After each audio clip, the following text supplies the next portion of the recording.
Be ready. 5 seconds.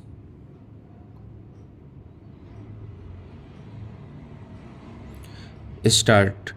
Excellencies, distinguished ladies and gentlemen, I feel deeply honored to be the first Indian president to make a state visit to Israel. Since I arrived here yesterday, I have been touched by the warmth of the reception and the gracious hospitality that has been accorded to me and to my delegation. It is indeed an honor to be invited to your parliament to address the distinguished representatives of the people of Israel. I bring to you the warm greetings and goodwill of the people of India.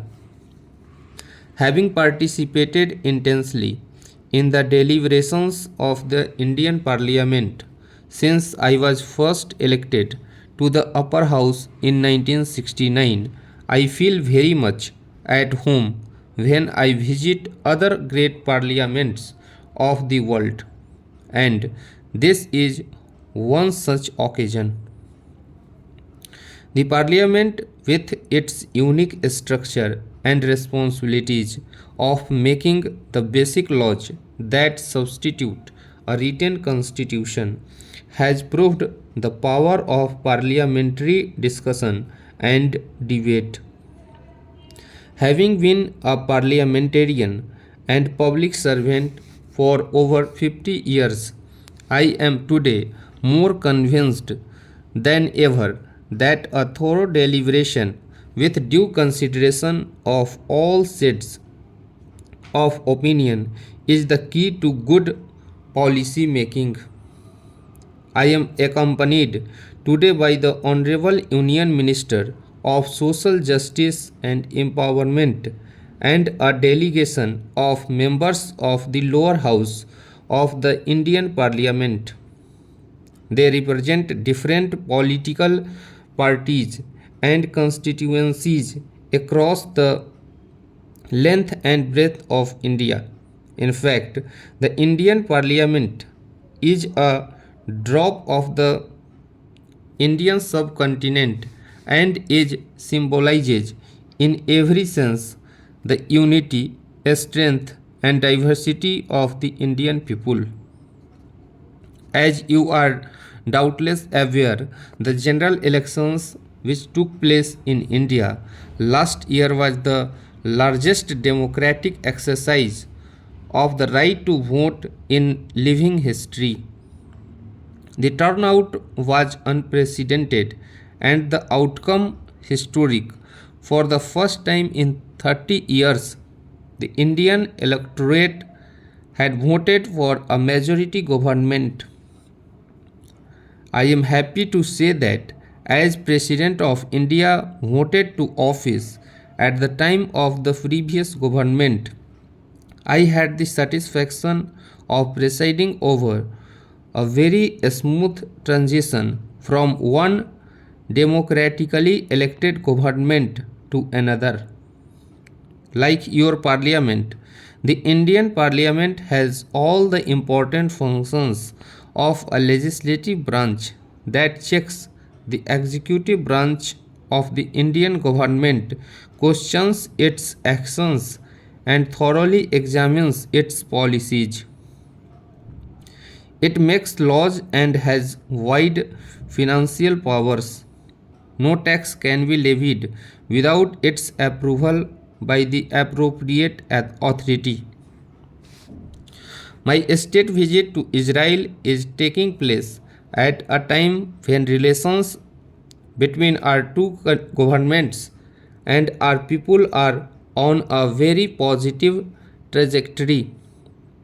India and Israel, as fellow democracies, share many commonalities. The linkages between our peoples date back to ancient times.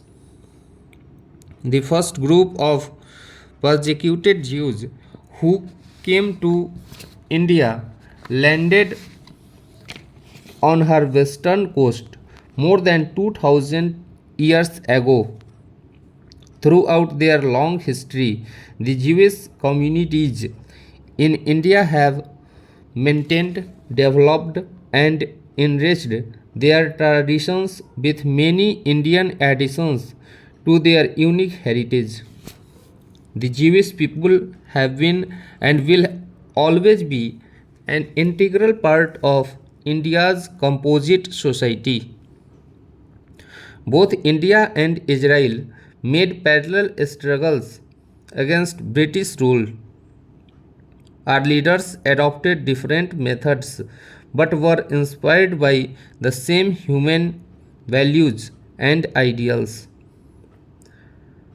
I was pleasantly surprised to learn that Mahatma Gandhi is the only world leader whose photograph had been kept by former Prime Minister David Ben Gurion in his own home.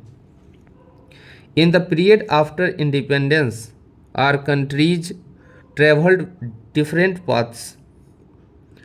The Indian people have nonetheless always appreciated Israeli innovations in the field of agriculture and the remarkable achievements of your scientists and engineers. We admired the will and resolve with which the Jewish people have risen from the depths of unspeakable suffering and deprivation with a strong spirit and built their nation to make it what it is today, a thriving, progressive, and prosperous society that leads the world in so many fields. Whenever the Nobel Prizes are announced, we often see names of scientists who have studied in one of your universities here. As friends of Israel, we rejoice in your success. Our two countries established full diplomatic relations in 1992. Since then, our cooperation in different fields have grown steadily. India remembers with gratitude the help that the Israeli government provided in rushing critical defense supplied in India when we required them most urgently in 1999. We also appreciate the support that we have received from Israel for India's rightful claim to a permanent seat in the UN Security Council. India has been a strong voice of developing countries in the UN and other multilateral organizations. India believes that there is no better option than to resolve issues through negotiations and peaceful dialogue. We see that the administrative architecture of international bodies is not effective enough in enforcing their decisions. The United Nations was established at the end of the Second World War. Today, its organizations need to be more responsive to the challenges that the world faces, and its structure as well as administrative and financial architecture need reform to make them more reflective of the changed world. Stop.